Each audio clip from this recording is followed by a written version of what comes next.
long as you ain't got kids, though, you know what I'm saying? Because you don't want your kids to go to school in the hood around here.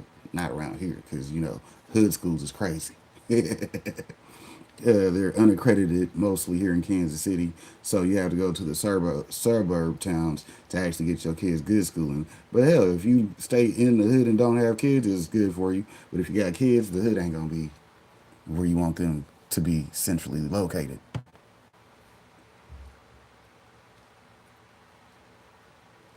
The neighborhood surrounding it. You may be somebody who has a lot of DIY skills and you can fix up a house really beautifully, and it doesn't really matter to you what the condition of the house is in. But I will warn you that a lot of these prices on Zillow or Realtor.com, as you're starting your initial search, you might be surprised at the lack of quality that that house possesses. Of course, the more that you pay, the higher quality of house that you'll get. And of course, the lower that you pay, the lower quality of house that you'll get. But it's so easy to just look at a distance and not necessarily know the area, know the crime stats, know the school district, and assume that you're going to be happy in that area.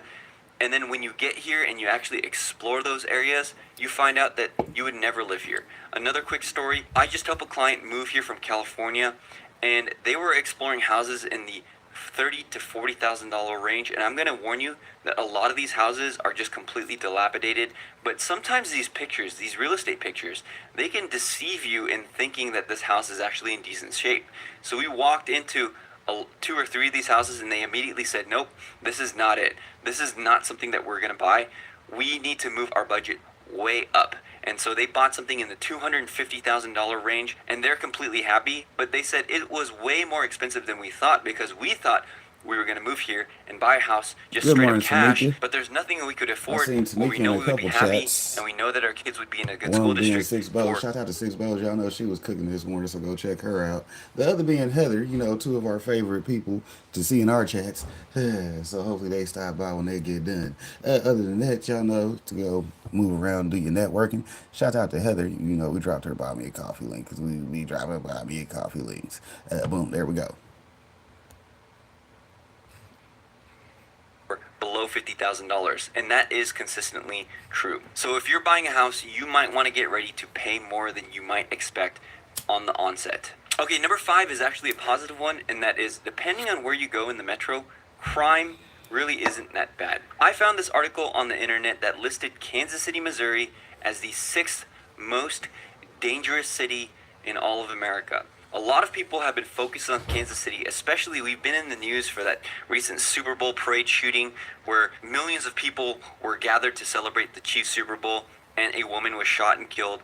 20 other people were shot and wounded. Super tragic event here in Kansas City. What up, It definitely what up, what up? affected the entire city because it was a time of jubilation, it was a time of celebration, and somebody lost their life.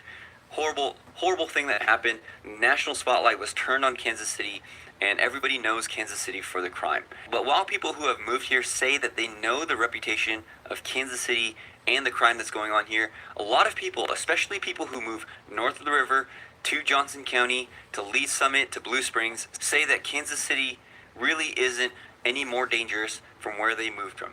We moved here from Los Angeles, and we moved to Gladstone initially, and that is a super quiet, I would say super safe suburb.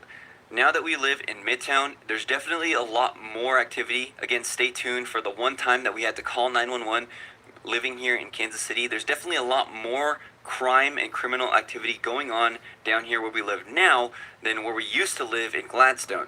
However, people who have moved to Gladstone, people who have moved to Overland Park, people who have moved to Lee Summit, those areas kind of surrounding the center of the metro area, they say that crime really isn't that bad there, and they live in a quiet, kind of sleepy suburb where nothing really happens. And it's consistent with the crime maps, that's consistent with where you choose to move in Kansas City. The reality is that a lot of the crime is condensed below the river on the Missouri side. And so if you want to avoid an area with high crime, you're going to have to reach out to our team, because we can point you in the right directions. We can point you to the right crime maps. We can't direct you away from neighborhoods because that's called steering in real estate.